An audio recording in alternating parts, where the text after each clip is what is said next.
Pre. Ay, pre, bakit? Akala ko ba yung nanay ilaw ng tahanan? Oo, bakit? Eh, ba't yung amin speaker, pre? Ay, yun lang.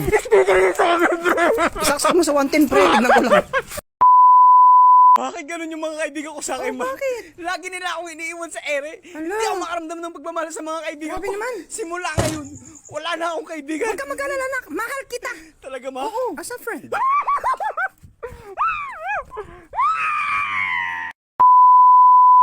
Anak, bakit mo naman sinapak yung kaibigan mo? Sinabihan ba naman amoy makata yung bibig ko, may? Makata? Eh, anong problema sa Makata? Ha? Ano?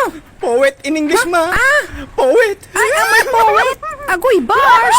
Mari, yung anak ko, may makata yung bibig! Nag-uwi ako ng aso para may tagabantay sa bahay pero di ako makaalis kasi walang magbabantay sa aso. So sino talagang aso sa ating dalawa? Ha? Sumagot ka! Magkaaway kayo ng mama mo? Oo, pre. Ay. Paano ba naman? Gusto niya ako mag-nurse. Ba't ako mag-nurse? Hindi ko naman gusto akong nurse. Tapos sabi niya, oh, magsiman ka na lang. Teka lang. Bakit ako magsisiman? Hindi ko naman gusto magsiman, pre. Hindi ko gusto magsiman. Eh, anong gusto mo? Ang mahalin mo. Ang mahalin mo. Wala ka na.